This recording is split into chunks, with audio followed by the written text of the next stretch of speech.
Welcome to the April 16th Fisher City Council meeting. We've got one announcement for sure. We've got National Day of Prayer is May 3rd, and there will be more information to come regarding city's involvement with that. Any other announcements from council members or staff? All right. We're also going to acknowledge the Week of the Young Child and the United Way Central Indiana Day as proclamations that are attached to the agenda. And then we're going to go on to our presentations. We need 20-year service awards. Chief Thompson?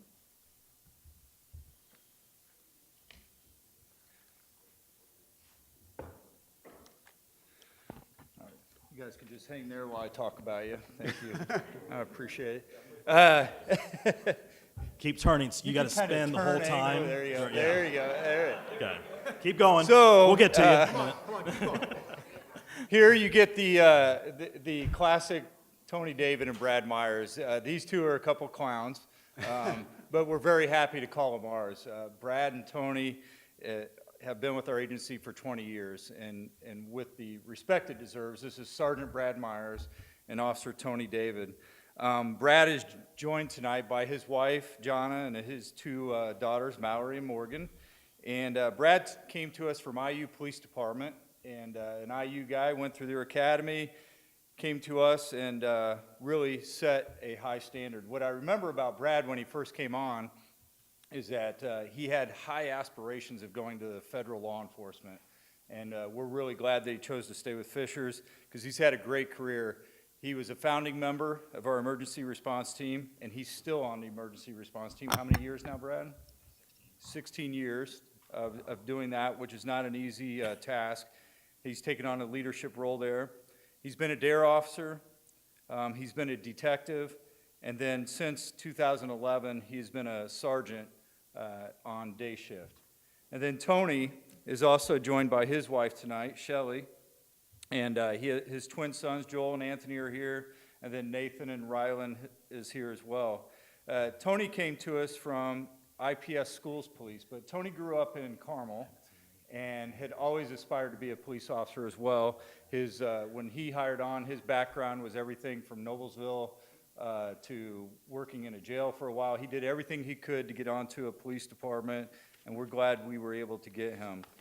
A solid career, chasing drugs is how I would call it, because he was a patrolman. He was assigned to the drug task force as an undercover officer. He was a K-9 officer for many years. And Tony is also a founding member of our emergency response team and stepped down a few years ago, but was there when we started the show with that. What's most impressive about these guys, I mean, and there are countless stories of these two. They're very, very funny and entertaining.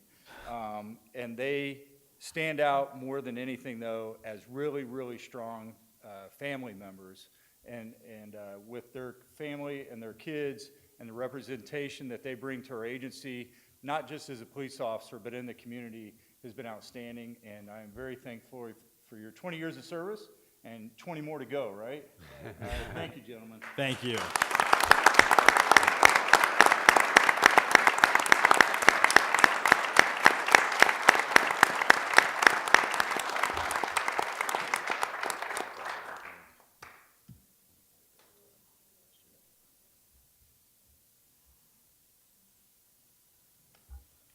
Thank you very much. We really appreciate, on behalf of the City Council, we really appreciate everything all of you do to keep our community safe. Without that, I mean, the things that we don't know that go on that you deal with keeps us, I know with my boys at home and my wife, sleeping well at night, so thank you very much. Next is the presentation of the American Planning Association Award for the City of Fishers 2040 Comprehensive Plan. Tony. Don't worry, Fishers Youth Council. I didn't forget you, okay? Good evening. For the record, Tony Bagato, Director of Planning and Zoning. And I just want to present an award for you for tonight for the Fishers 2040 plan. When I started here in 2016, the city was wrapping up the process of creating what's called the Fishers 2040. It's a long-term vision, comprehensive plan for how the city will develop and maintain economic and community vibrancy over the future. And just, from my own personal experience coming from California with 15 years experience and then 2 years here, that comprehensive plan is really one of the best I've seen. Very user-friendly and straight to the point, and not the kind of book that usually gets put on a shelf and left alone by planners. I think it's very useful in our day-to-day work. And so it was presented by our department to the APA, American Planning Association Indiana chapter for an award, and it was received well and received honorable mention as one of the 2 awards that received that day. So I just want to present it to the council, thank the community members involved, the council members, the mayor, Leah, deputy mayor, and all the work the planning department did in creating such a wonderful plan for the future, and this is the award here. Thank you very much, Tony. Appreciate it. Yeah. All right, Mayor Fadness, you have a special presentation? That's or right. It's youth go council? time. Go ahead. Go time. Mr. Domzik, where are you? There you are. Come on up. I will briefly state something, but I don't want to steal Dan's thunder. We started a Mayor's Youth Council last year, Dan and I in partnership, and really excited about trying to incite some passion among young people. You know, we have our entrepreneurial movement here in the city of Fishers, and there are lots of kids that dream about being CEOs of Fortune 500 companies. But occasionally I run across a kid who was a little bit like myself when I was their age, in that we're motivated by something else, by being part of something bigger than ourselves. And I wanted to inspire that excitement around a life of public service. And so Dan helped me put together a program that I think allows kids insight into what it means to have meaningful careers in the public sector. And that could be city government all the way through to checking out the jail on the right side of the bars.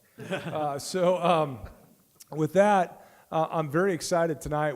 I've been grilling these guys for the last part of 2 or 3 months in preparation for their ability to present to you tonight. And Dan's going to tell you what they're going to present on, and I look forward to just listening to what I'm sure are going to be some amazing insights from the young leaders here in our community. Dan? Thank you, Mayor Fadness. That is totally on point. For a couple other just additional points of context, the Mayor's Youth Council is a competitive program. We do open this up to any junior or senior in Fishers to participate in. This year we had about 42 applications. We were only allowed to take 25 students. My parameters for why a student is the best fit for this program is exactly to Mayor Fadness's point. This is about people who want to be involved, who want to find out a way to make a difference. And in that, our group has everyone from the most recent, I believe, FHS prom queen to kids that have GPAs that were far greater than mine. But what they all have in common is they just want to make a difference and they want to get involved.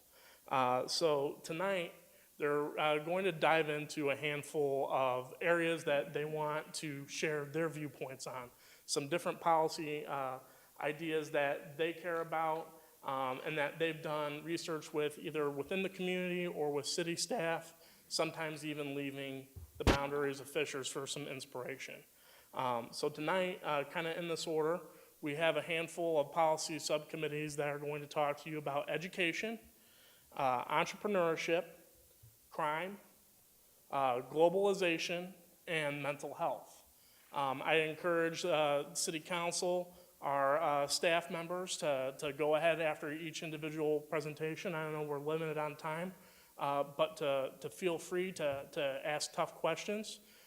These students are cream of the crop leaders and academics, and so far it's just been an absolute honor and joy to kind of watch them go through this process and really take a look at what they think they can do and what they think the city can do to impact the future of Fishers.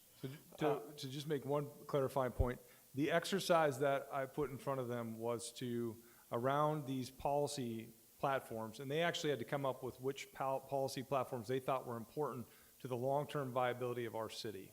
And so the conversation tonight is if they were to give you advice as to what policies you should pursue to ensure that this community is still the number one place to live 20 years from now, what are those policy platforms?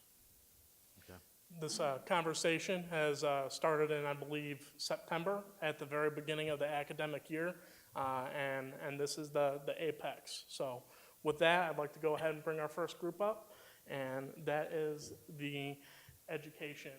Sorry, I almost scared you guys. I almost mixed up the order. Is the entrepreneurship subcommittee.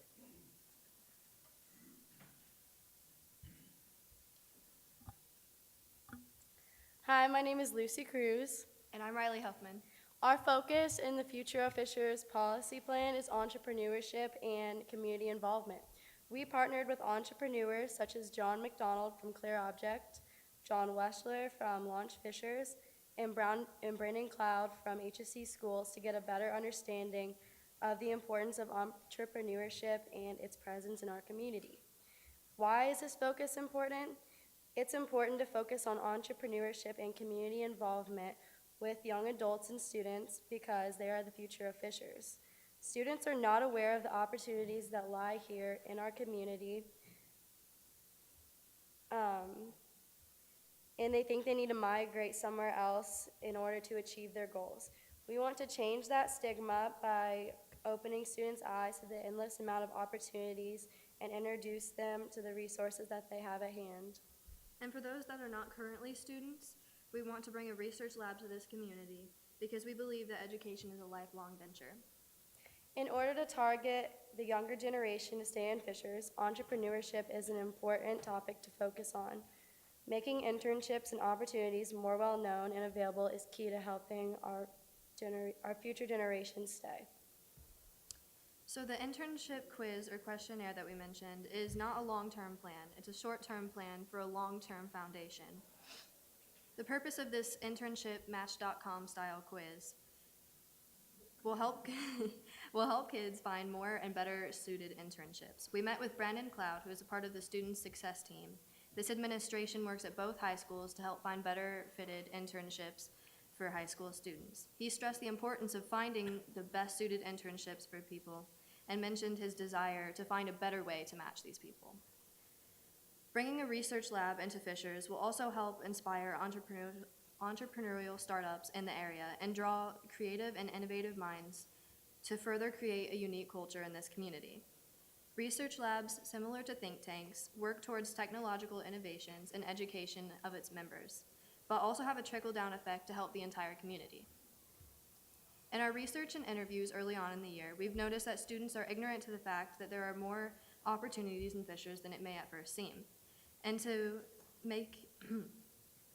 it's crucial to make the concept of entrepreneurship and businesses more familiar, and we can aid in this process for students by presenting Brandon Cloud and his student success team to the schools with a brief presentation every single year, because since they are so new and they've only been around about a year, not many people know about them or are aware of the opportunities that they have. So giving this presentation during the school day will be a brief introduction, so at least all students are aware of their presence. By creating and making aware of more internships and opportunities, it is helping show the kids, the future of Fishers, that there is indeed many windows of opportunity to grow and develop in our growing town. Many young adults do not see the vast opportunities that lie in Fishers and don't think to stay here after school. In order to keep our town growing and developing, young adults must thrive here to keep our town from being a ghost town. Specifically, programs need to be set up in schools that help kids focus more on their goal and steps to achieve it. The topic of entrepreneurship, internships young adults can take part of, and the opportunities that lie in Fishers need to be enforced to kids at a young age. Guidance and mentorship is required to help kids succeed, which is why in the school there needs to be types of people with professions to help kids achieve their goals. The happier students are with their internships and how well suited they are for them will determine how hard they work and how well they succeed. Their impressive work will draw more companies to partner with and to help create a lasting culture for the citywide campus and for the internship plan, as well as foster students' knowledge and understanding of entrepreneurship in Fishers and by getting them involved in it. Going back to the research labs I mentioned earlier, these will not only bring people into the community, but also money. Research labs often draw grants from the research, then get funding that is often invested back into projects that'll help the community. So increasing awareness that citizens have of opportunities and connecting the people of all ages to the community will form an unbreakable bond. And these bonds will help people feed their talents and time back into the community, and that is why entrepreneurship is so important. Thank you. Hold on, they may have questions. Don't run off. Questions?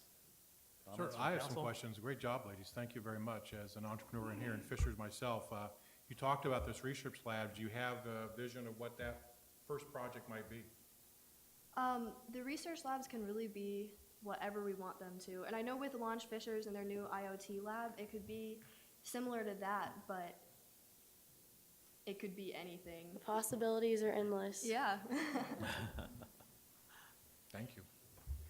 Any questions? I'm curious, as students, you talked about the stigma that exists, and I'm curious what you're hearing and feeling among your own classmates. Is that changing as opportunities have become more plentiful around here, and there are other things that are going on?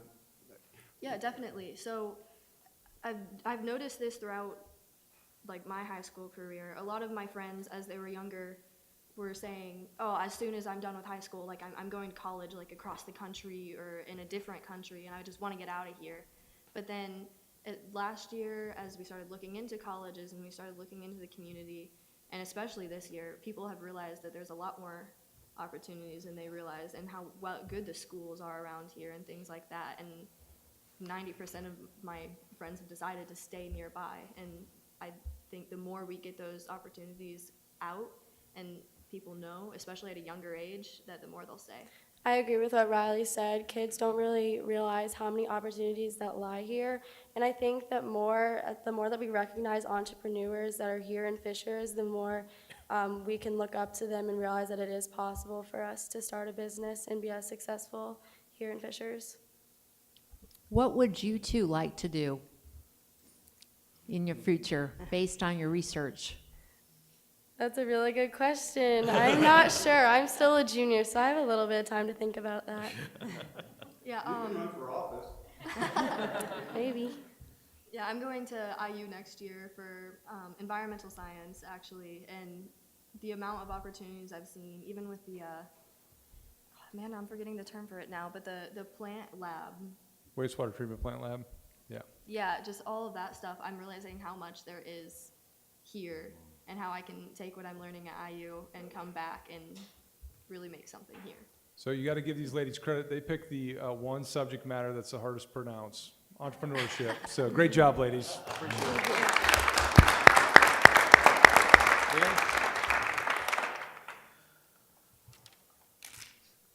So there was a great debate on who was to go first. So once that ice was kind of broken, what we really kind of started to see with these groups is that there are some themes that just work really well together and match up, and that a lot of these ideas, while they do kind of go off in completely different directions, have some underlying foundations. So with that, our education team is going to be coming up next.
We're all staring at you.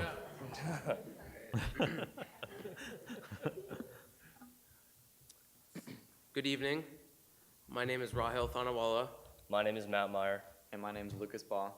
and on behalf of the Mayor's Youth Council here in Fishers, Indiana, Education Committee, we would like to share our thoughts and opinions on how to improve and innovate our education system here in Fishers. We understand that we are one of the best districts in the nation when it comes to education, but who better to have consult than the students who live this life every day? So currently, with our education system, there are a few blaring issues. The first being our classroom work environment. In the majority of our classes, we are expected to prepare for a test, oftentimes standardized, when quite simply that is not an accurate metric of student achievement. When there are more effective techniques to evaluating a student. Another issue that us students often face is preparing for the real world in our school environment. Instead of learning how to network, think critically, work with others, and learn important and essential communication skills, we are often not in a team environment or collaborating, something which our school is working to improve on, but it currently fails to address. Another issue that I see with our education system is the lack of technology and embracing of it. So we live in a world of growing technology that's rapidly increasing, but there seem to be not many technology classes offered to us high school students. And the ones that are offered are almost archaic. So we're not really learning the essential skills for the real world, which we need for embracing technology and in the workplace too. And finally, there is a weak connection between the community and our school district. Students are expected to take 4 years of classes in the high school without any hands-on or technical experience in their areas of interest. Our school recently has offered internships, but we'll touch on that later.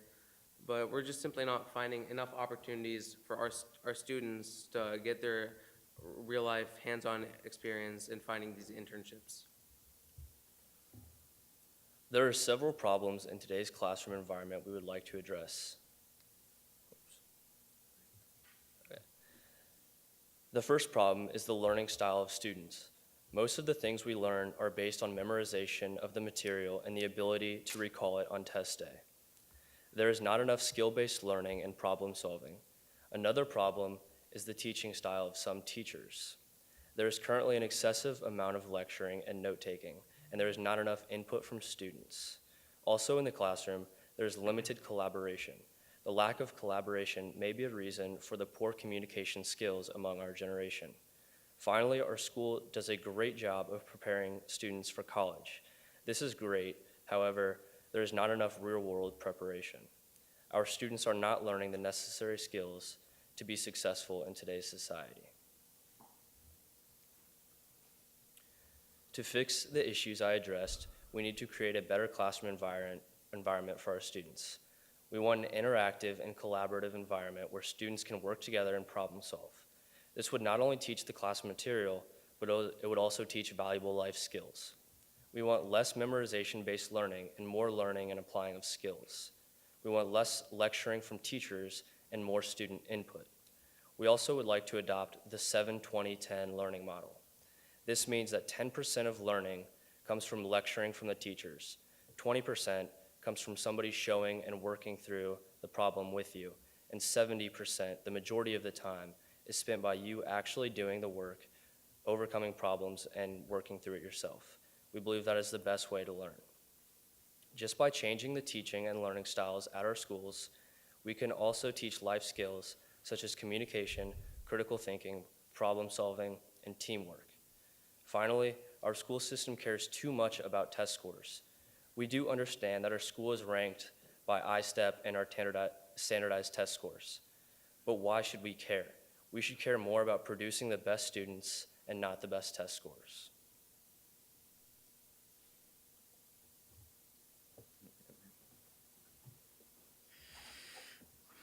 We firmly believe that internships are tremendously beneficial to high school students, but one, they are poorly advertised, and two, there is very little amount available for students.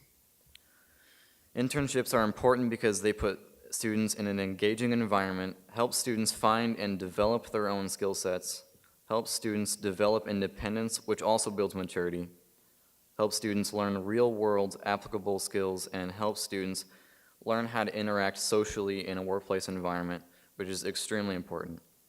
Even though we know that internships can be beneficial to students, the HSC school district failed to inform and advertise these amazing opportunities for the bright students. At Fishers High School, there are 2,964 students enrolled, but only around 180 internships available. Our opportunities need to be talked about more. Students should understand why finding an internship is extremely helpful for them, and they should be able to find one that suits them best so their skills can grow. Internships not only help the specific student, but also help the community and the culture of Fishers. The more the students are involved with the businesses and the companies located around Fishers, the more in touch and involved the schools will be with the community.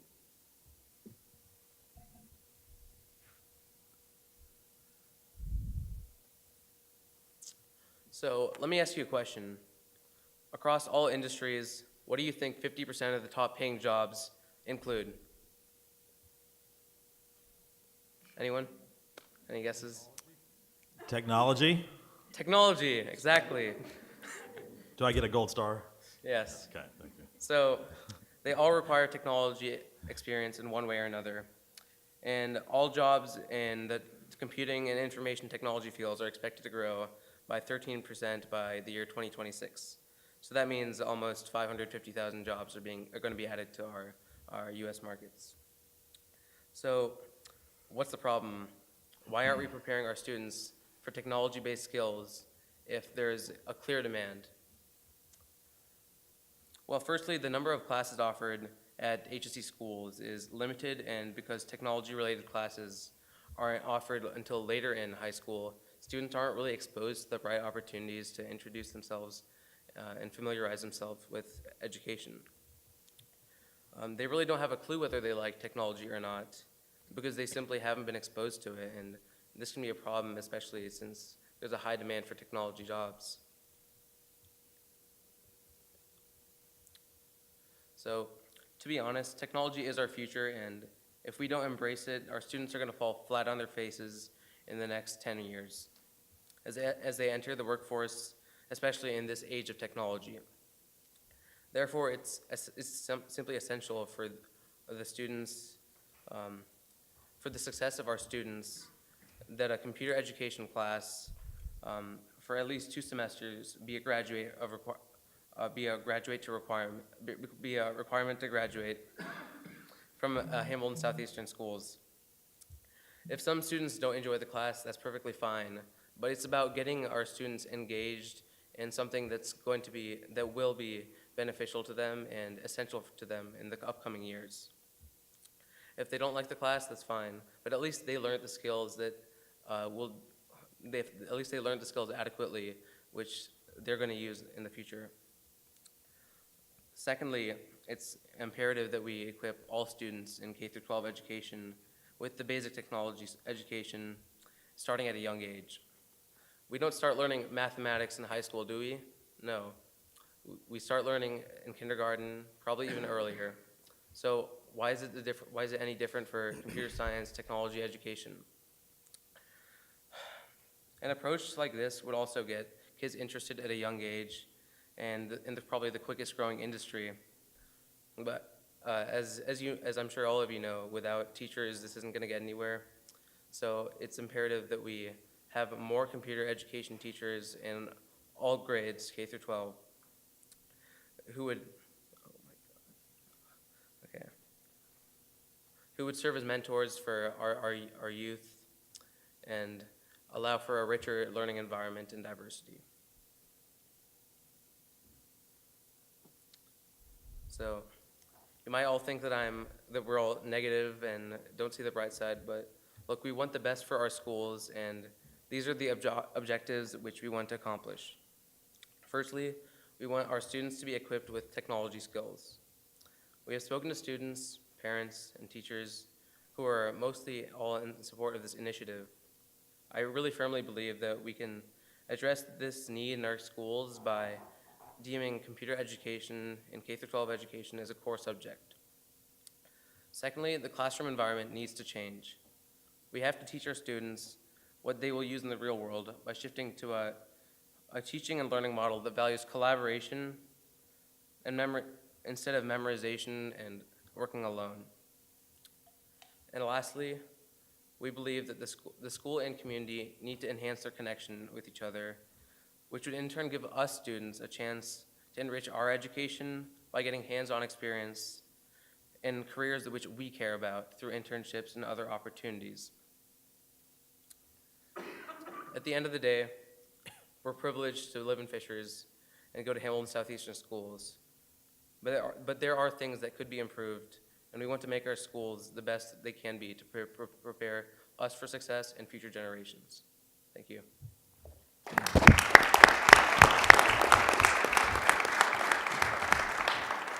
Thank you, guys. First of all, don't ever apologize for your opinion. Seriously, don't apologize. The only way things change or people grow and learn is by asking questions and pushing back. So, very good job. If you want to share some things, my question is the barrier to internships. Where do you feel, when you say poorly communicated, where do you guys, give me just a little bit about your feeling on that and specifics. I think that internships are just poorly advertised at HSE. Like, if you search for Hamilton Southeastern High School internships, a page comes up on the HSE website of just a paragraph. Really nothing, no information there.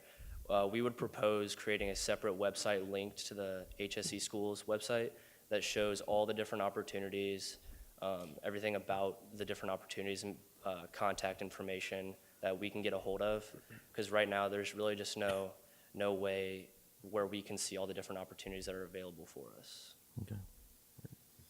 And gentlemen, great job, very, very insightful stuff, and Matt, right, is it Matt? Yeah. I'm really happy you have a lot better presentation skills than your father, so, very happy about that. He's over there. Yeah.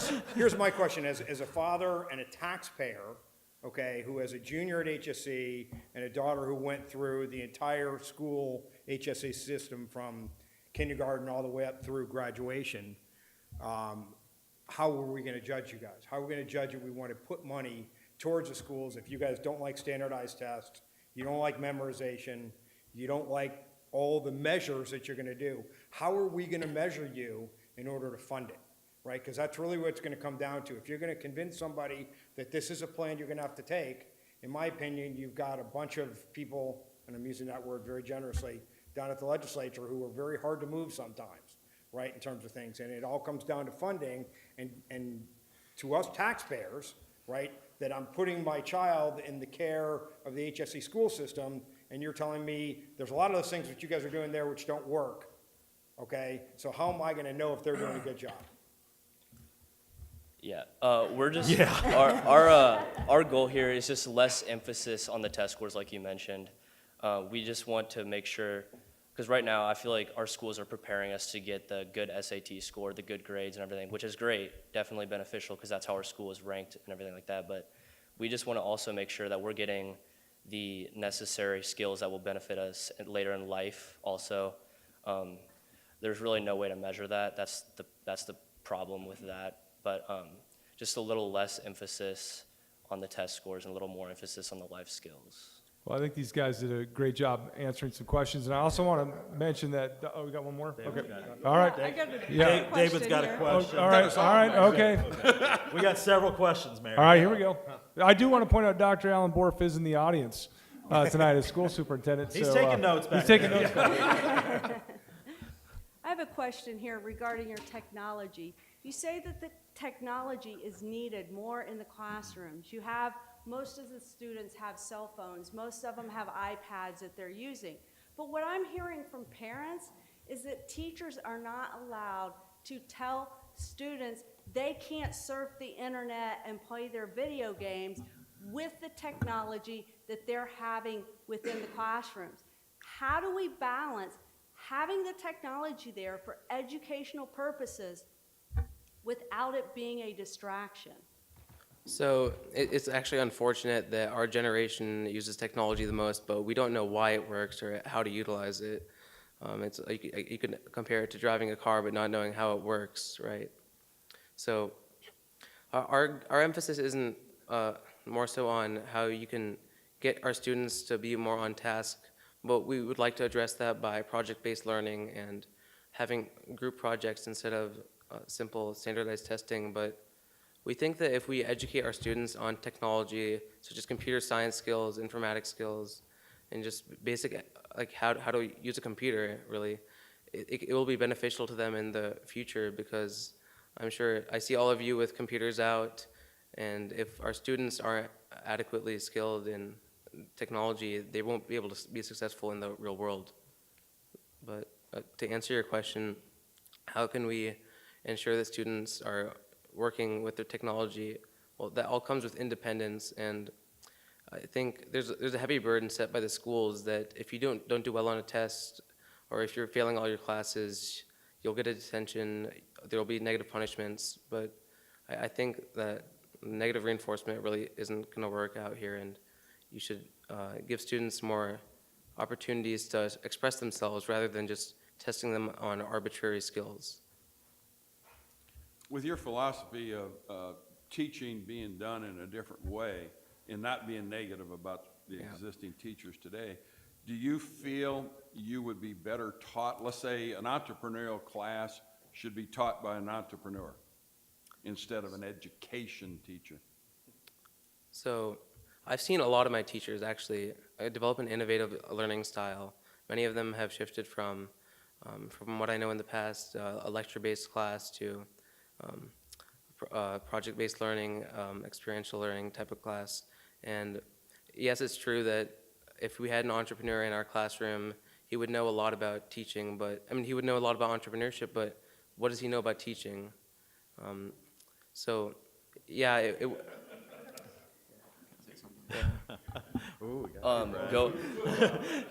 Also going off that, I did take an entrepreneurship class freshman year, and the teacher was an entrepreneur.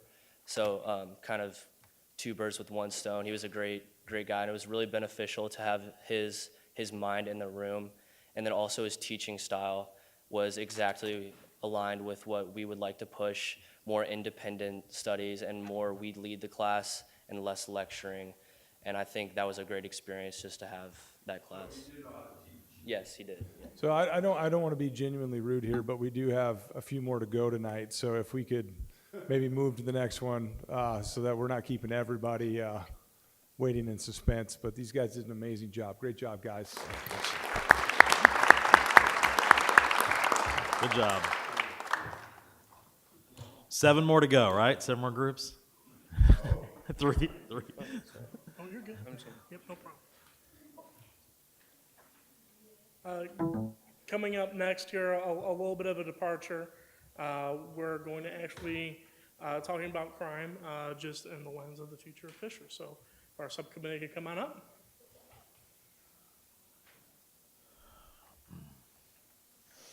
That's,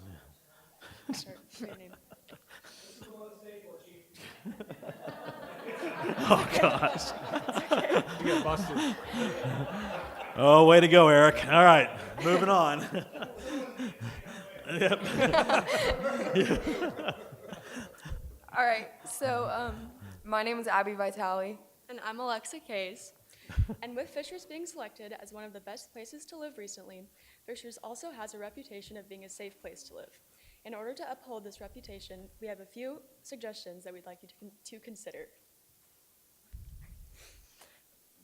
To begin with, we need to build upon the current foundation of safety that we have already established. And one way to accomplish this is by protecting our citizens from common crimes affecting Fishers residents. One of the most common crimes worldwide is tech-related crimes. For example, stolen identity. With the lack of knowledge on how to protect yourself in the digital age, Fishers residents have found themselves vulnerable to these attacks. I believe education can empower Fishers residents to help combat tech-related crimes. One of the great things about Fishers is that we have the people and the tools to provide outreach and education. For example, first, we can create online tools such as a website, social, video, etc., to help residents learn about online privacy, security, and social concerns.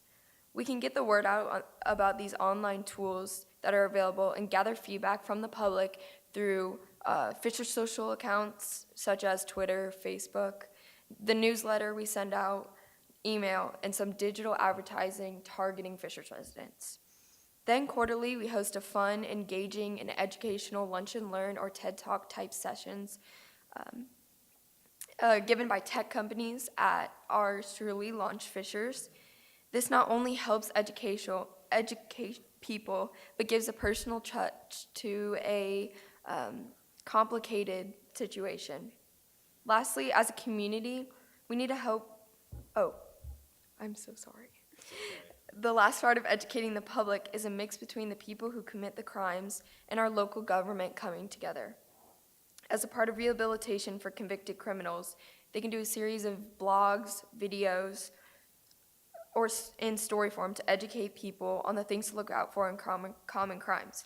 For example, someone giving tips on how to protect your home if they have broken into homes or cars before. Lastly, as a community, we need to help lower the recidivism rates. Last year, they were at nearly 40%, and they've continued a growth trend from past years. One way we combat this growth is through helping people that are convicted become citizens in our community again by giving them a purpose.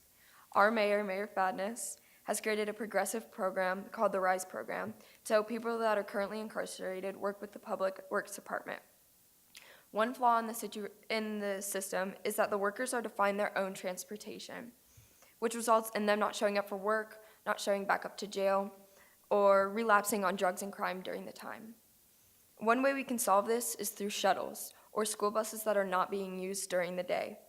Another way is through a program like Uber, where citizens that are unemployed or have free time during the day, such as a stay-at-home mom, they can offer their services to drive them to and from work. These citizens can have their gas that they use paid for or a tax break from our local government. Another flaw is that the work is off-site. Having a work program inside the jail could solve this. Having inmates mop, sweep, mow the lawn, garden, etc. for 20 to 50 cents an hour can help them afford their commissary and help fund their legal counsel. All right. So in conclusion, Fishers is a safe place for families to live and thrive, but in order to maintain this reputation, we need to initiate some changes. Fishers is a rapidly growing city, and our aim is to ensure that all citizens feel safe when exploring what the city has to offer. Focusing on crime that circulates throughout Fishers, we need to pay close attention to and educate our citizens on identity theft and cybercrime. As Abby explained, we believe this education can be achieved through school classes, websites, newsletters, and convocations.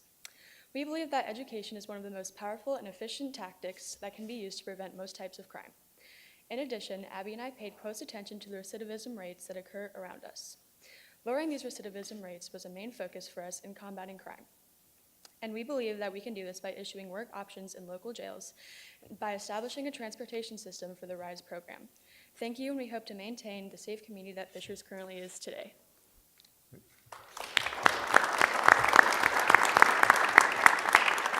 Thank you, good job.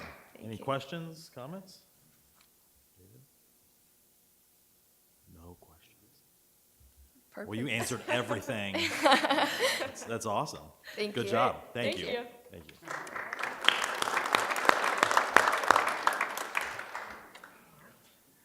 Excellent.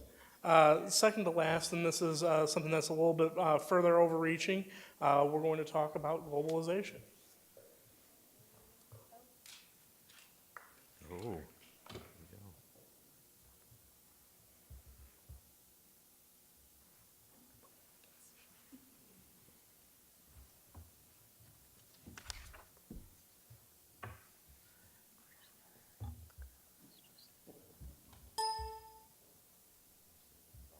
Okay.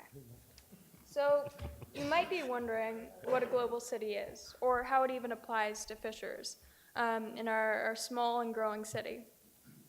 So a global city is not necessarily a city like LA or Chicago or big like that. It is a city that is dynamic, vibrant, diverse, and with multiple different business practices.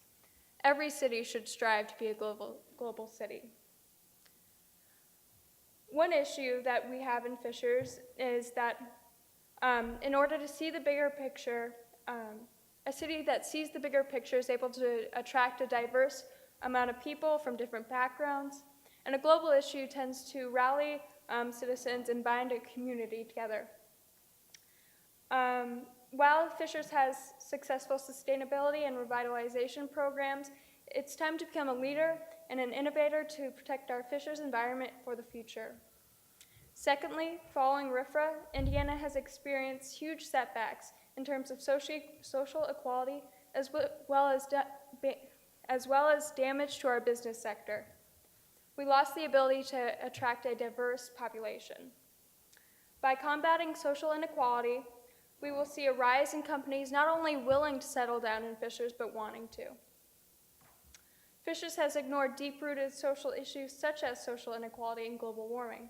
It's time to become proactive and a leader in this area. And in order to do that, we should start by taking action. So this means by improving our environmental stewardship, by initiating a carbon index, which will then allow us to set reduction goals by 2038. Following that, we should ask companies for solar energy pitches and a return on investment in order to get our return on money. Next, we should look into green streets, which would allow us not only to combat the problem of runoff and flooding that Fishers has, but also to create positive environmental impacts. So solving existing problems is Fishers' most effective way of impacting our environment right away. A way to do this is to have the Fishers Transportation Task Force partner with the Central Indiana Regional Transportation Authority to allow us to reduce transportation inefficiencies and manage traffic on major roads like I-69 and overall reducing CO2 emissions. Connecting with the community and gaining support is critical for success in our environmental efforts. Involving students in high school clubs that have already been working for years will be a key point to launching the community effort. This would also create lasting passion for students and therefore the future of Fishers, as they integrate these habits into their lifestyles.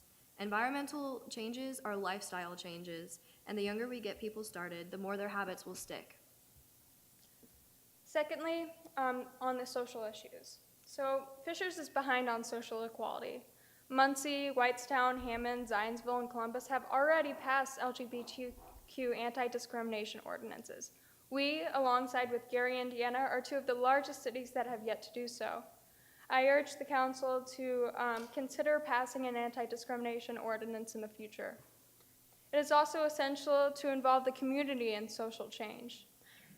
The City of Fishers should pair with the Gender and Sexuality Alliance of FHS and HSC High School in order to strategize and further listen to the community that is already in Fishers.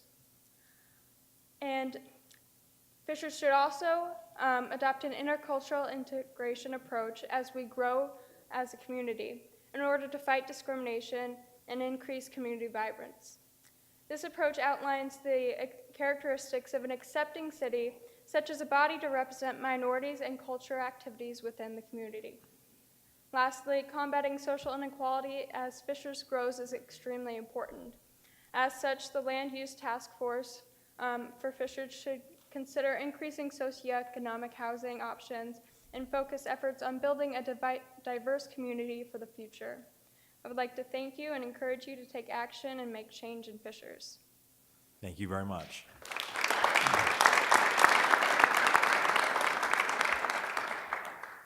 Question I have, Dr. Borf, how many spoken languages are in the schools? I hear different numbers. Do you roughly in the HSC district?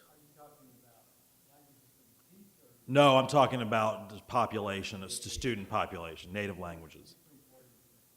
40 to 50 different languages within our schools. That's changed a lot since I moved here in '89 when I was 16. It's a big difference. That's incredible. So there definitely is a diverse community we need to look out for. Any questions or comments from council? Thank you. Oh, did you? Okay. I was just thinking about this when you said, would you guys support, or do you think it would be important to have an immersion program? Because I've got cousins that live in North Carolina, other parts of the country, and myself, I studied Latin and Spanish in high school, but obviously you move on and you don't really get immersed into that. You just have it for 1 hour out of the day. But what they do is from basically first grade through fourth grade, you already know English or your main language when you start, so that's when you go to school for those years, and your entire curriculum, the entire time you're in school is in that language, and you learn it effectively, and then you move back to another point where you have both languages. And I've always wondered that for the HSC school district. Do you think something like that would help as far as when you get out, thinking things globally? I think that would be extremely important, and our other groups could speak to that as innovating in education, the same as you would with technology. You can do the same with our growing globalized city. So if we set up a group of people determined in order to represent our minorities in our community, I think that would be even more possible. Well, thank you very much. Good job.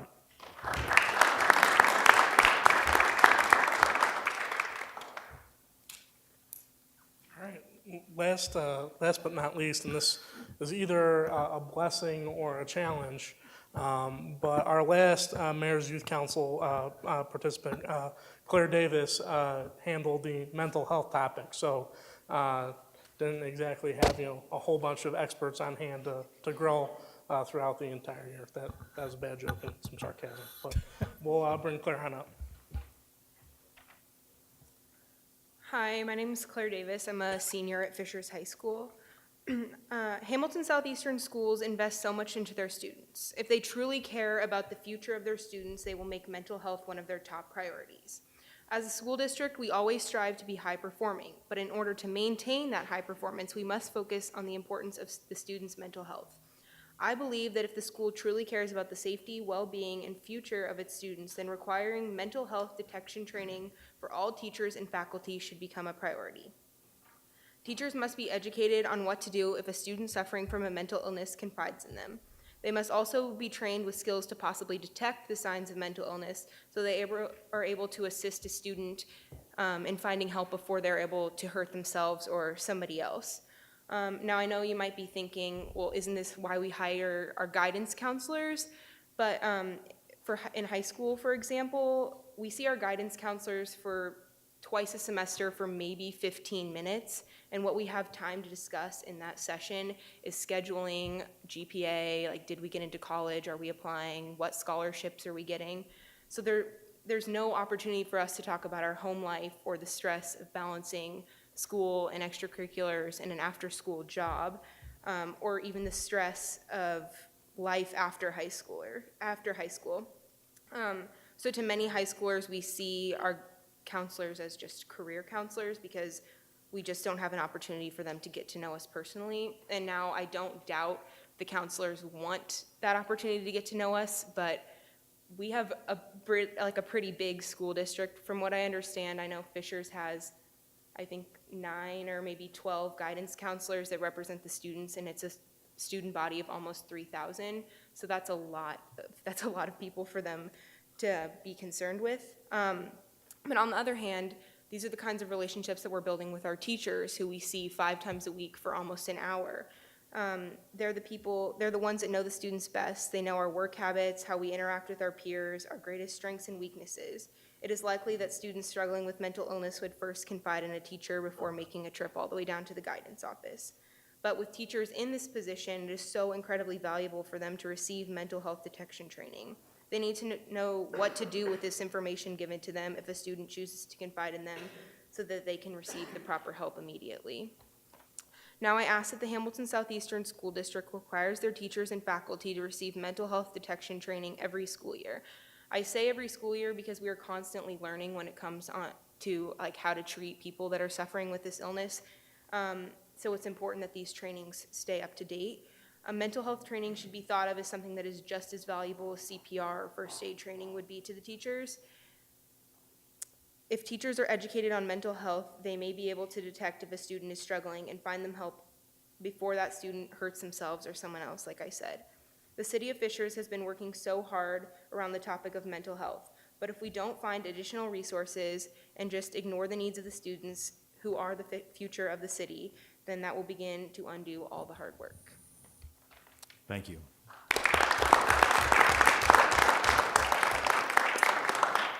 Any questions? I have a question, Claire. What level of responsibility do you think the students have to help identify mental health issues within the schools? I do think it is important that we're looking out for our peers, but like I said, there's a lot of students we can't, I don't think that responsibility should be pushed onto us.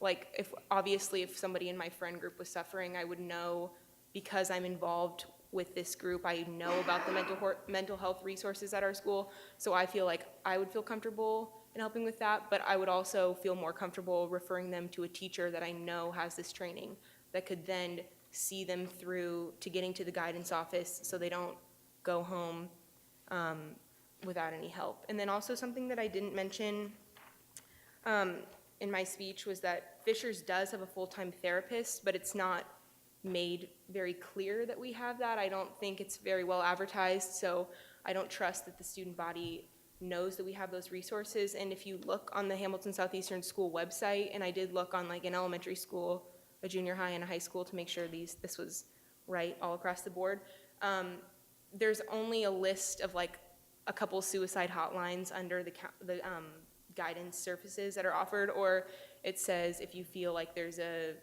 need for mental health assistance outside of school, have your parents contact the guidance counselor, but that's going under the assumption that your parents even believe that mental illness is a real illness. So I think we need to have that security within the school to benefit the students. I have a question. So, a lot of times, the one that's mentally ill can often be a loner, someone who doesn't socialize with their peers and maybe doesn't socialize even with the teachers. They just don't relate to people. How would you propose reaching out to these isolated students within your student body? Well, I'm not a mental health professional, but we do have really big stigma-free clubs at our schools, and I think they're trying to encourage that.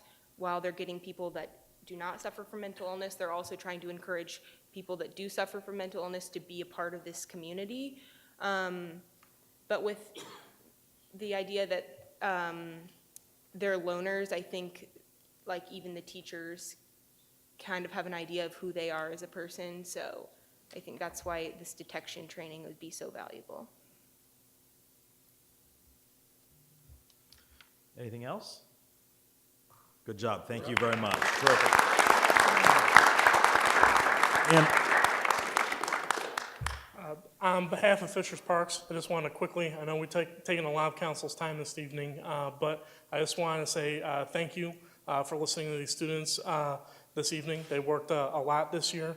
I want to say thanks to Mayor Fadness and Deputy Mayor McGrath for mentoring them throughout the year. I'd also like to say a big thank you to the HSE School District, who have been absolutely phenomenal peers and partners in this process and this evolution of the Mayor's Youth Council.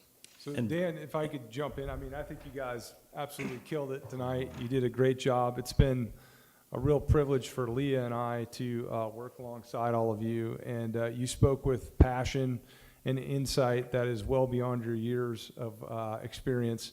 And if I only had that composure at that age, maybe I would have ended up not a politician.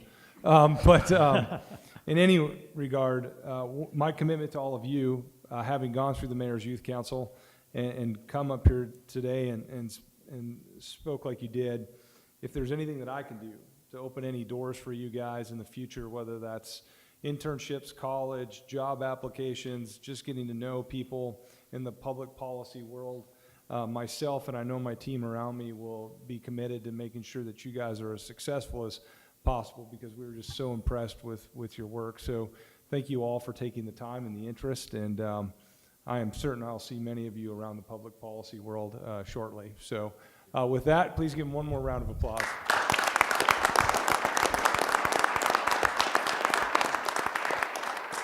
And on that note, I want to back up just a quick second. One of the proclamations was the Week of the Young Child, and some people may not know what that means.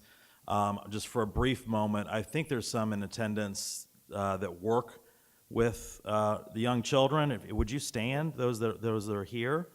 If somebody could come forward, or you all, just somebody real briefly, would you share with the audience what that means? The Week of the Young Child? Yes. I'm Jody Britton. Yep. So we have in-home daycare, faith-based daycare, Yeah, private daycare. come on up so everybody can hear you. Yeah, come on up. I really don't like my. It's all right. It won't bite. Okay.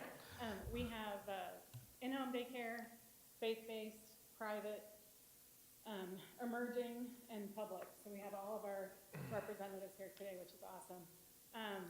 The Week of the Young Child is a national celebration of the children, the caregivers, the educators, the families of kids birth through age 8. Yeah. So it's really just a national recognition that those kids matter, the parents matter, all these people that work with our kids every day matter, and they need some acknowledgement. That's great. Thank you for all you do. Thank you very much. And if I think it could, was. Todd, if yeah. I could just ask the Mayor's Youth Council to meet me out in the lobby real quick as you guys move on to consent agenda. I'd Okay. appreciate it. All right. All right, let's, as they're moving out there, give them a second, and then Selena. United. Is there anyone from the United Way here that wishes to share? I didn't see anybody out here. I just wanted to make sure I didn't miss you. All right. Finance Committee reports. Chairwoman Stoller, Finance Committee Chair, any updates? We do not have any updates from the Finance Committee. There was no meeting this month. As the controller, I at don't the think time they of the did. meeting. Maybe move that up. I can. There's somebody who's here from the United Way. Oh, somebody here from the United Way. Oh, yes. Okay. Let her All right. finish her report. Yeah, go ahead and do your report, and then I'll have you speak. So due to no items for the agenda, at the time that we had Okay. the meeting scheduled, there was no reported, All no right. report. Thank you very much. Could you share real briefly about the United Way and this proclamation? Sure. So on Friday, April 20th, United Way of Central Indiana will be celebrating 100 years in Central Indiana. This is one of our biggest celebrations. We are doing at Indiana Motor Speedway. We still have lots of seats available. It's going to be one of the biggest spectacular of hand raisers. It's a celebration Central Indiana wants to do for those who have volunteered and made commitments to our community. And I know that City of Fishers is also going to make a proclamation on 20th, and on 19th, we have more than 100 projects running throughout the city and the Central Indiana communities, where we are actually going to have an hour of power, basically 1 hour of volunteering, and lots of communities within Fishers also, I'm aware, who are actually doing lots of service projects. So if anybody's interested, go to www.uwci.org and sign up. I know there are 100 heroes also being recognized on that day. Thank you very much for all you. your service. Yeah. Thank you so much. Terrific. 100 years, wow. 100 years, yeah, that's amazing. All right, a motion on the consent agenda. So moved. Second. Motion by Pete, second by John. All those in favor? Aye. Aye. Any opposed? All right, let's move on to a regular agenda. R041618B. For the record, Lisa Bradford, City Controller.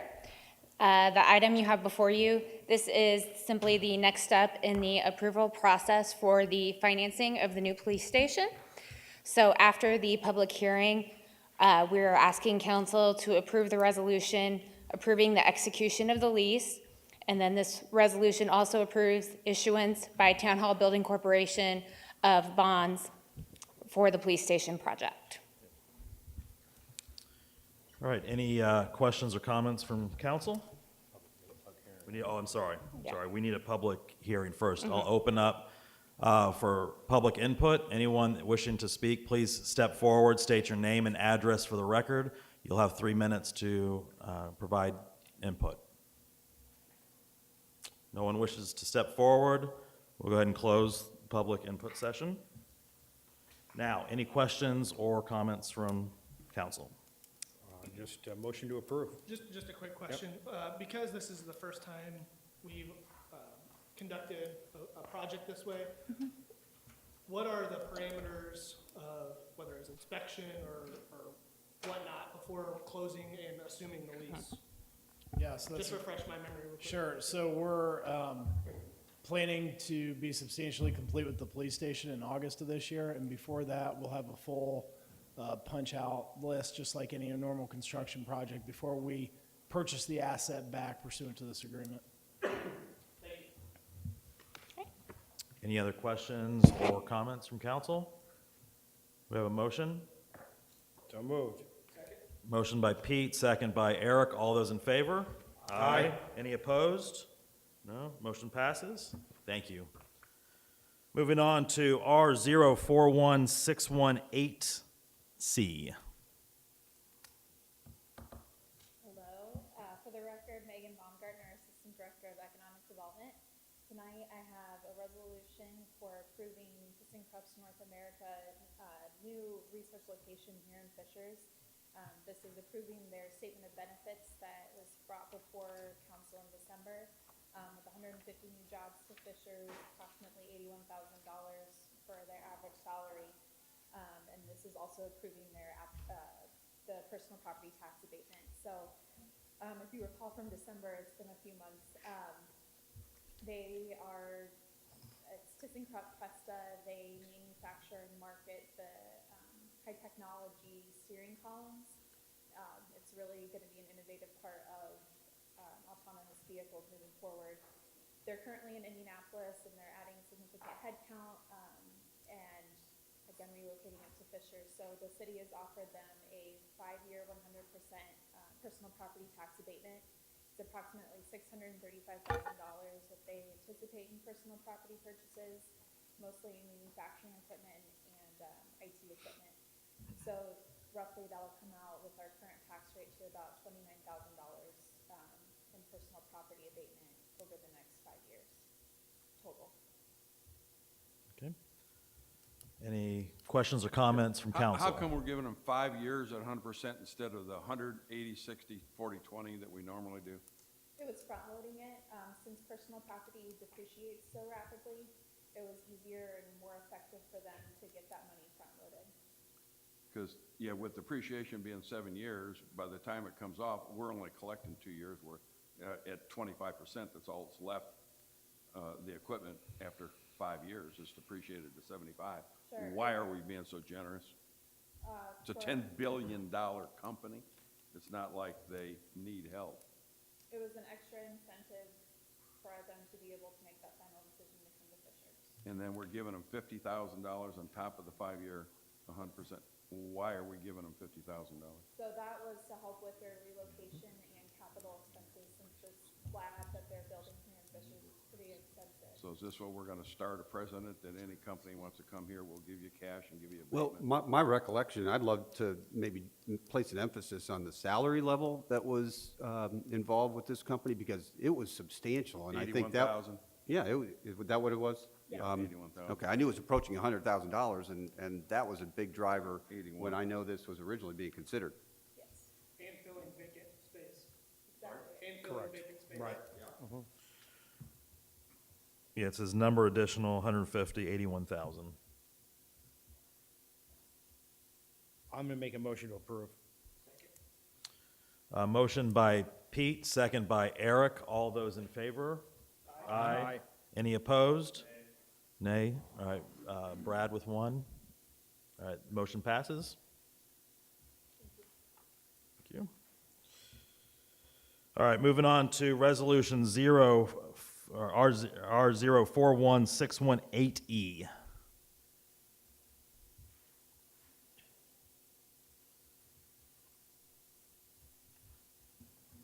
Good evening, councilors. For the record, Brandon Dickinson, Director of Economic Development. I have for you, let me play with the computer real quick.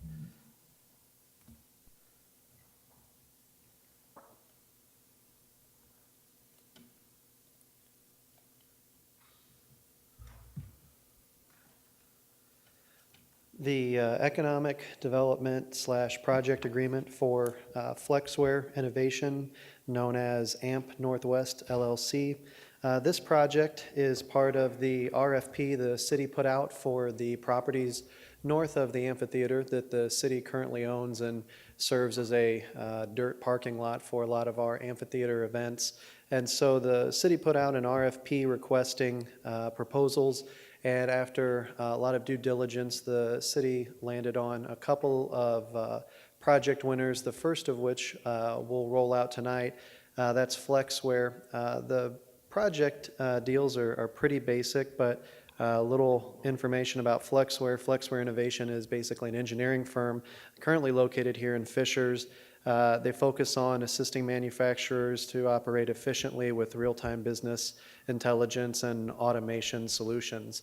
Flexware Innovation has a very important and prominent role in our Internet of Things technologies and has been a significant partner in that endeavor. So with the announcement of their success and growth, they decided that it was time to build a new headquarters and wanted to keep it in Fishers, and had proposed to purchase the land here on the east side of the, the west side of the Municipal Drive north of the amphitheater for a price of $100,000, and would commit to construct an approximately $3.5 million building, square footage 20 to 24,000 square feet. One of the items that was brought up by the council was exhibits, and so the reason that number is still a little bit flexible, the 20 to 24,000, is they haven't quite finished out site planning and space planning the building. There could be a little bit of a flexibility there where the building could grow in size. We have some kind of position or demonstrative exhibits in your packets that are in front of you. As we engineer the site, those will start to get polished up as far as what the actual parcel space will be. The abatement is estimated at approximately $208,000 over 5 years. I mentioned that they would purchase the site from the Redevelopment Commission for $100,000. There'd be an impact fee waiver of approximately $58,000. And then the city is going to construct a public parking lot north of their building that they will be able to use during business hours, but will also serve after 6 p.m. as public parking for amphitheater, downtown events, etc. The city will also build some additional parking along the ellipse of Municipal Drive with this project to, again, assist the public and help offset some of the parking restrictions that we have with a limited number of parking spots, and we're kind of upgrading from the dirt and gravel we currently have out there. Again, the project comes in at a total of approximately $266,000 in incentives, plus the ability to use that city-constructed parking lot for a $3.5 million investment in downtown Fishers. Brought Kevin Wilson from Flexware Innovation. Kevin, if you want to come forward and maybe mention a couple of the reasons why you were interested in the site and we were able to finally bring something together. Sure, thank you. I'm here today because our president, Scott Whitlock, is in Valparaiso visiting clients. We just acquired a similar firm in Valpo, picked up 20 employees there doing similar things to what we're doing here. If you'll give me 2 minutes, I can give you the rest of the story of who Flexware is and why we're in Fishers and how long we've been here. Scott Whitlock, the president, started his career right here in Fishers in Northeast Commerce Park, settled in Fishers, graduated Purdue and we came here when there was about 7,000 residents. His first employer moved from Northeast Commerce Park to Noblesville in the old Elks Lodge. 1996, he started the company, and the first offices were in Noblesville, but in 2003, we came back to Fishers and built a building in Northeast Commerce Park, bringing us full circle back to that, and we've been there ever since. Flexware, these days, the big buzzwords is IoT thing, and Flexware was doing IoT before IoT existed, which is, to get this right for Scott, we've basically taken software development, connecting shop floor devices devices, doing data collection and integrating it all together. That's what IoT stuff is, and we've been doing it for 22 years. So as we are growing more rapidly, we rode a few waves up and down, but we've been growing rapidly again. We consider offices our next office space. We looked at opportunities to purchase existing buildings in other communities, one north of here and one south of here. They were much, much cheaper. We looked at a building that we could get 68,000 square feet for the same price that we're putting into this. But we decided that we needed to do something different. We are a self-funded company. Cost was a consideration, but as we continue to grow, the ability to recruit quality employees is paramount. And much like recruiting college athletics, many times the company's facilities make the difference in whether you close the deal or not. And so our intention is to build this as a smart facility that wows people and allows us to bring lots more very highly educated and quality employees into the area. High school interns? Some of that, we already do high school interns. We have 8 college interns this summer.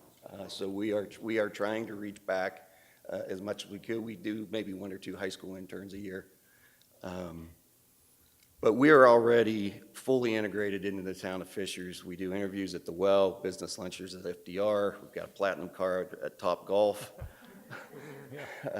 which we had to put together a website to monitor and check out because of the popularity of that. But the investment that you're making to allow us to remain in the heart of Fishers, I believe will pay itself back many times.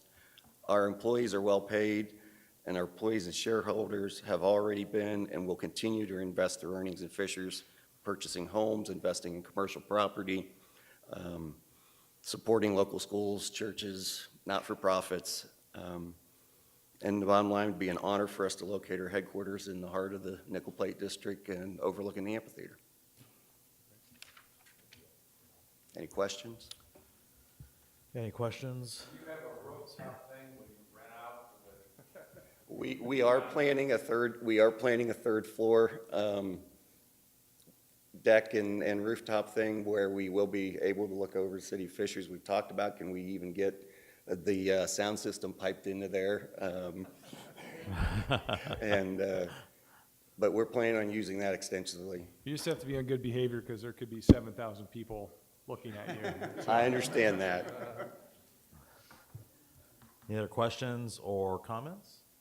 Just I'll be abstaining for obvious reasons. All right. Yeah, do we have a motion? Motion to approve? Motion by Selena. Second? I'll second. Second by Rich. All those in favor? Aye. Any opposed? And then Pete abstains. I'm abstaining too. And John abstains.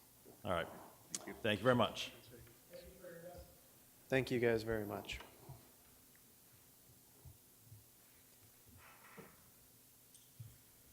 All right, moving on to R041618G. Brandon?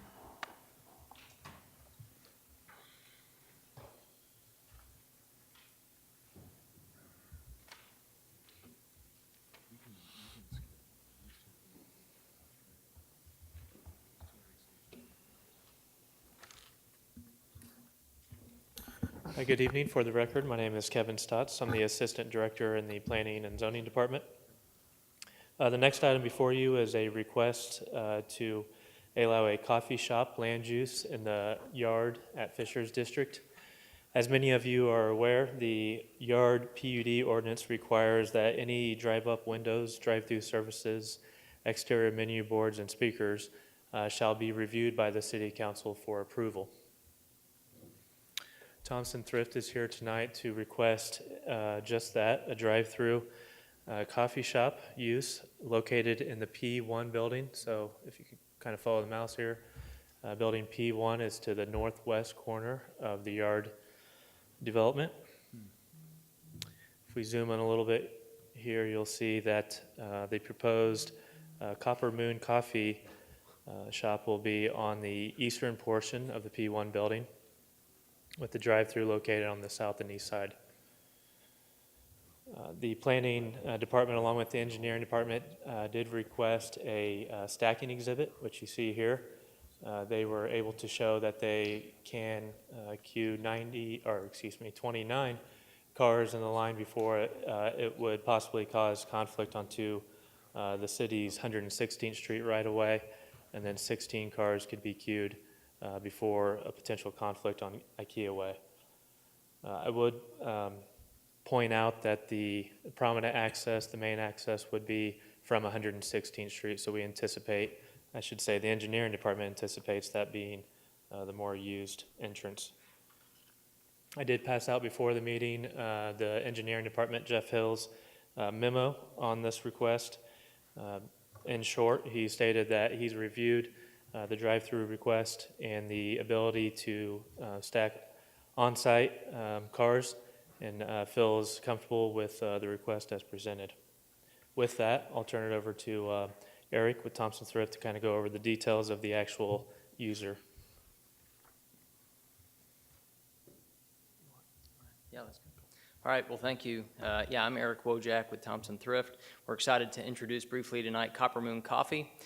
You're probably familiar with them in their kiosks in the airport, in Eli Lilly, IU Health, Methodist Hospital. So their kiosks have been around town for roughly 7 years. They're a 10-year-old company based in Lafayette, and with the intent of our tenant search and mix and blend, we're excited that's an Indiana-based company, kind of a boutique coffee company, as opposed to maybe the larger national brands, but still very good coffee. And this drive-through is obviously contingent with them signing a lease, so that's why we're here before you a little bit early than a press release, which we would like to do as soon as that lease is signed here in a couple weeks. So I'm happy to answer any questions you might have. Any questions or comments from council? If, Put that plot line back up, Kevin.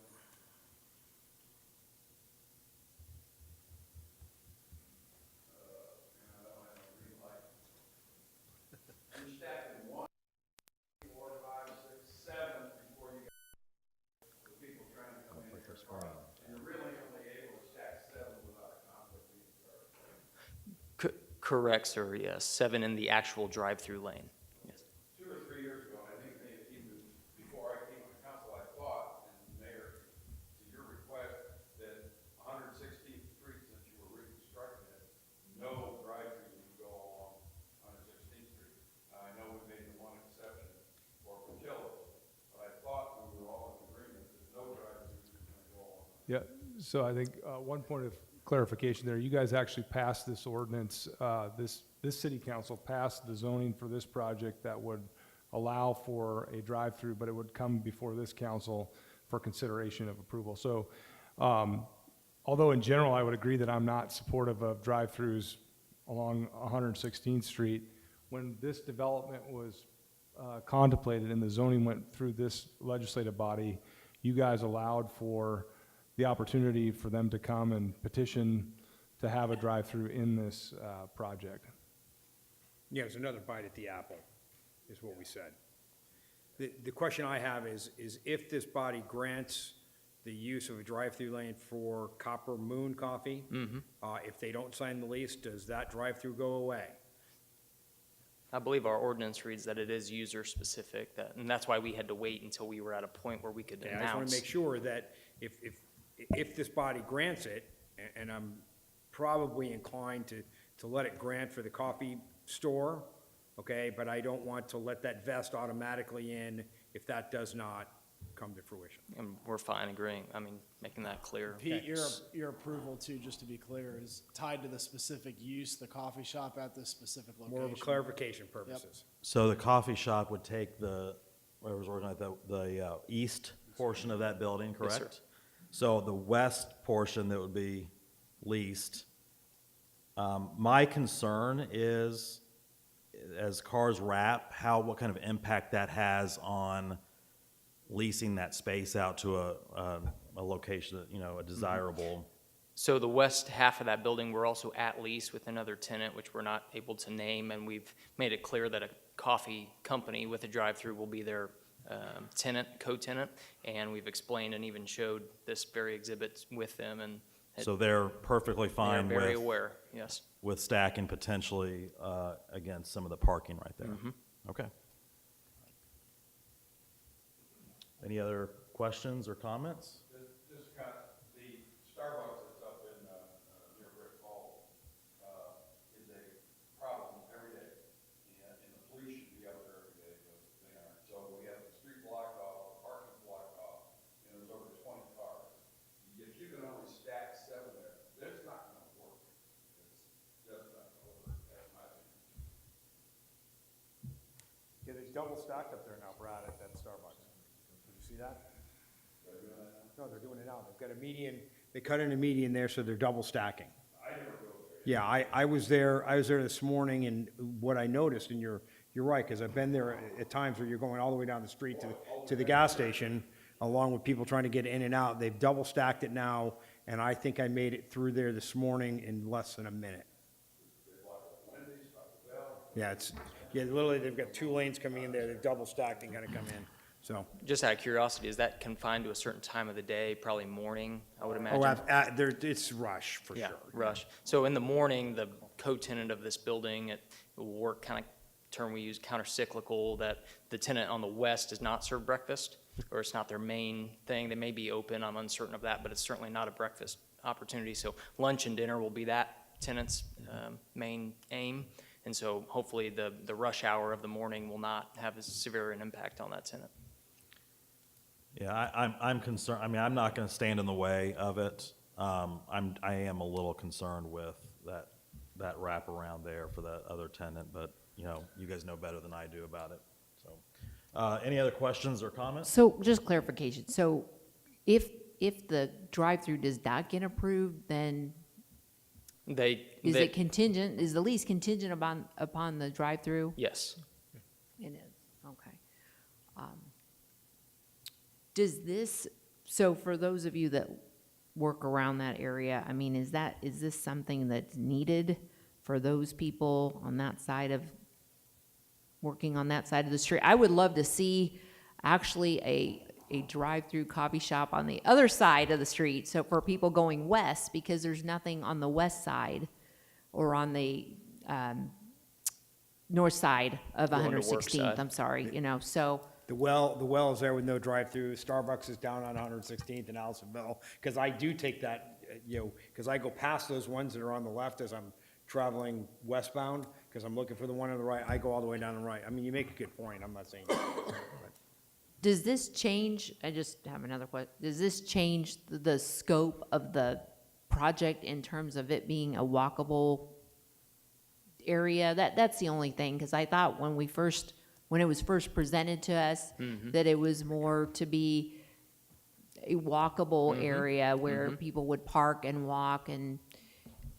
Yeah, no, we don't believe it does. In fact, we just reviewed today with Kevin and Tony our hardscape plan, landscape plan, and that very point of the connectivity and the pedestrian friendliness between the yard and even 116th Street, and how they're welcomed in, what they see, what they feel. And so we don't believe that that is. And, you know, these types of users, this type of coffee use, drive-through use is obviously attracts a certain type of clientele.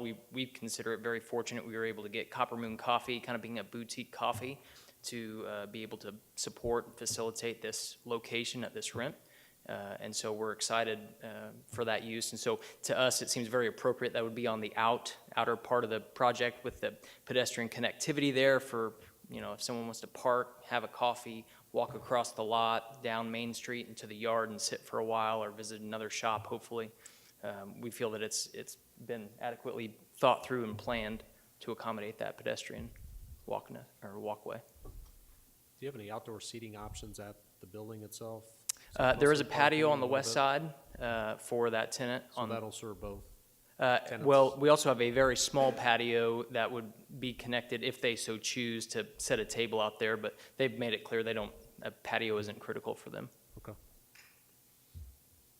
Any other questions or comments from council?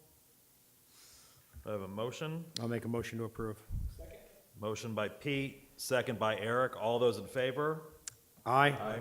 All those opposed? I'm abstaining. And Rich is abstaining. All right, motion Okay, passes. thank you very much. All right, moving on to, where are we at here? 031918B.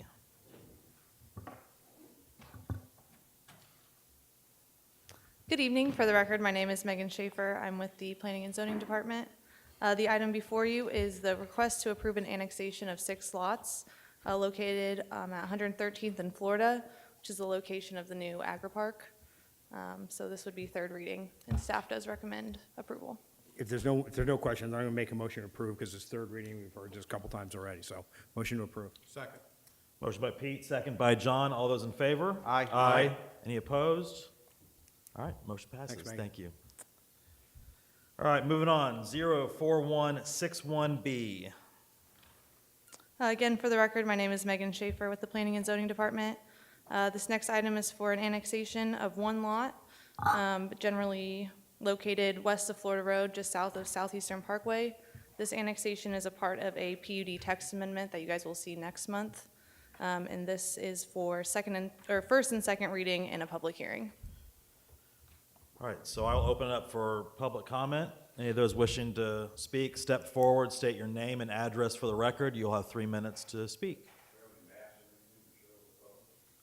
Okay, we have, that's a good idea. I'm disappointed you didn't bring your green pointer. All right. If you're going to pay. So we're still open for public comment. Anyone wishing to speak, state your name and address for the record. You have 3 minutes to speak. Anybody wish to speak? Okay, we'll close public comment. Any questions, comments from council? Have first and second reading. All right. Thank you very much. Moving on, 041618A.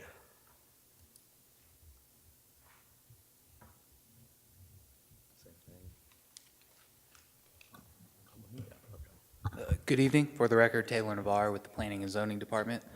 And if I was savvy enough, like those young kids before me, I can pull up this aerial map. You're pretty old. So the item before you tonight is for first and second reading of the annexation, voluntary annexation of 2 lots, which will be known as the Vive Exterior Design site. It's on the south side of East 126th Street, just kind of southeast of Promise Road and west of I-69. It's approximately 3.93 acres, and it's part of a larger project that's going through a rezone as the Vive Exterior Design PUD that was presented at Plan Commission last week and will be before the City Council next month in May for review and approval. So staff is supportive of the request and recommends holding first and second reading and public hearing, and we will be back next month for the fiscal plan. So I'd be happy to answer any questions you might have. All right, let's open up for public comment. Any of those wishing to speak, please step forward, state your name and address for the record. You will have 3 minutes to speak. Anybody wishing to step forward? No? We'll close public comment. Any questions for council, questions from council or comments? Have first and second reading. All right, thank you. Any unfinished or new business? Todd, I'd like to make a motion, if we could do this on first reading, that going forward, no temperature below 50 degrees in Fishers. I was like, wait, what's coming? What's coming on? No, don't worry. It's okay. I made a phone call, but the guy hasn't called me back. Yeah. Yeah. All right. Okay, we're going to open up, one of the new items, last couple of months we've done, is open up for community comment. So it's an opportunity for you to step forward, state your name and address for the record. You'll have 3 minutes to speak. It can be on any topic that's on the agenda or not on the agenda. So, Mike, you step forward. Good evening, council. For those of you who don't know me, my name is Mike Colby. I live at 7105 Coldyke Drive here in Fishers. I'm here tonight representing, as president of the Homeowners Association, River Glen Homeowners Association. And I'm going to be, one thing about me, I'm tenacious. I try not to be obnoxious. And I'm here tonight to ask you to take a look at the Fishers Crossing Drive and Fishers Landing Drive. And I don't know if this thing works or not.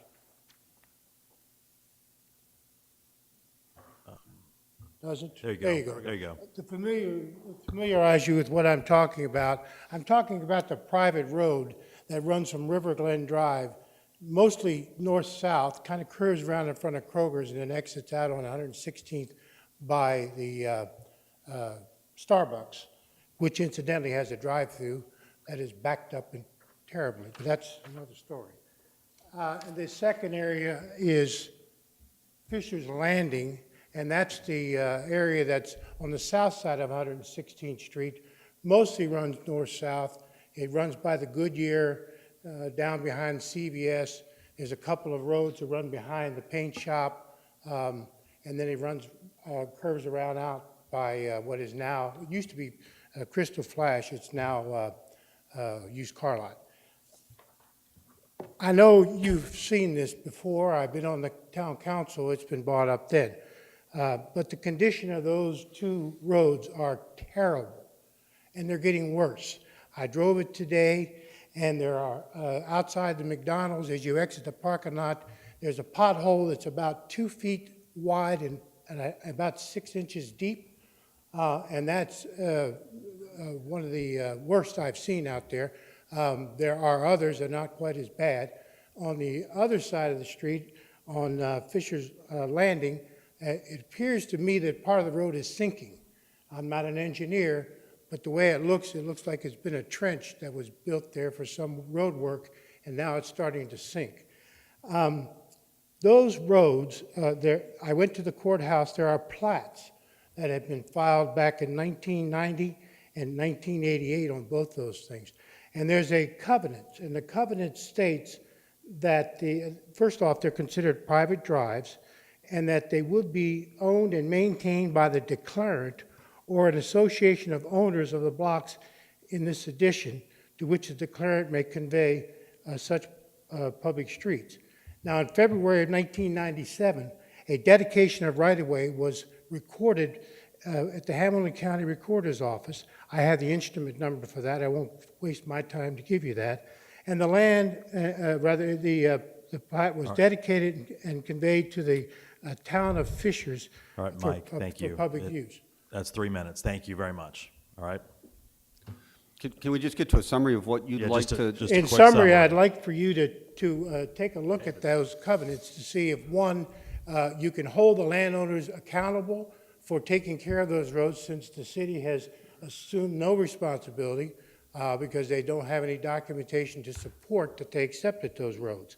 I know in the mayor's state of city address, he said he's going to be focusing on the old areas of Fishers. That's an old area. We've got holes in the ground over there. We have where the Kroger was going to move in. Don't know what's going to happen with that. We have an empty Jack in the Box. We have 7 pizza places in that 4-block area there. At least 12 or so salons, either nail salon, hair salon, massage salon, foot salons. And an empty old Jack in the Box. I'm just asking that you guys pay attention over there, and in this particular issue, if you can exercise some responsibility to make the owners of that streets take care of those streets, and if not, maybe you can initiate legal action and take them to court to have them comply with their own their covenants and restrictions. Thank you, and I appreciate the extra time. Thank you, Mike. Thank you. Just comment briefly on that. So Mike can recollect back to his days on the council. We wrestled with this issue on a number of occasions when he was on the council. Right now, I can tell you that our Todd Sucher, our building commissioner, is issuing notices of violation on that road and trying to bring about a course correction by the private sector. This is an unusual situation where we can't find any documentation where the city of Fishers ever took acceptance of these roads, yet it appears they went to the courthouse and had them dedicated. So under state law, you have to take acceptance of those, of any type of right-of-way, and we cannot find, and this goes back to when you were on the council. Yes. We could not find any confirmation that did in fact occur. So to date, what we've been doing, we forced Kroger to fix their section of the road. We try to give notice of violations and try to get people to take ownership, but it is a difficult situation with this particular road. The HOA, if you want to call it that, or the business association is pretty much defunct, And so you're chasing down anyone you can to try to hold them accountable for maintaining that road. But, Well, if I could make just two brief comments. We have one owner out there, Greg O'Haron, who does a pretty good job of taking care of the potholes at least. And that's one. And I want to take exception with the Kroger, because I was on the council, and it was during the time that Kroger was asking for a change in the planning up at Oleo and 116th Street to build their superstore. And as a member of the council, I said, I won't even talk to you about that till you fix up your roads. And they did. So that's how that took place. Again, thank you for your time. Thank you. And in addition to those, just so we have it on the radar, 96 and Lanner behind the Donatos and Bank, it's the same situation, same condition. yeah, so if I could right the wrongs of the past, I would not allow for private roads that function more like public roads. And this has been a conundrum to figure out, and we're trying to work with the people who own them to bring them up to standard before we were to take acceptance of them, because otherwise you are inheriting a pretty significant financial liability to take on these roads. So even the same is true about Parkside Drive near State Road 37. If you look behind the Ram, basically that road, same situation. Road is in really bad shape. It was built as a private sector road. People use it as a public road, and they're in bad shape. And we've got to figure out some conclusion, but we're trying to do it in a way that it doesn't unduly affect every taxpayer and let the developer off the hook.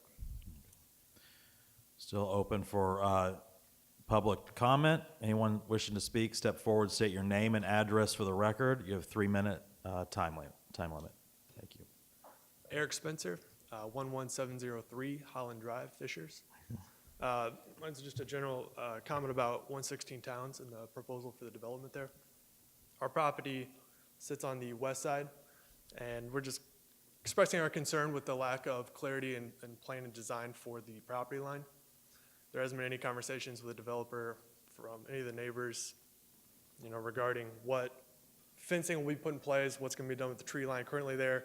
There's trees and bushes that both border the proposal and the development there, as well as our property. Just kind of want to bring that up and make it noted. Okay. Thank you very much. Thank you. Tony, do you want to? Does any? Tony Pagano, who would be able to help you out with that very question.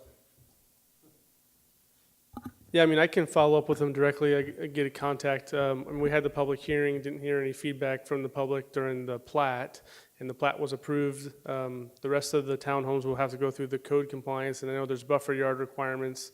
The fencing, I don't believe is required, but I can definitely talk to the developer and work with the neighbor and see what we can do to address his concerns. Okay. Thank you. Anyone else wishing to speak? All right, I'll close the community comment. A motion to adjourn? Or to executive session. All right.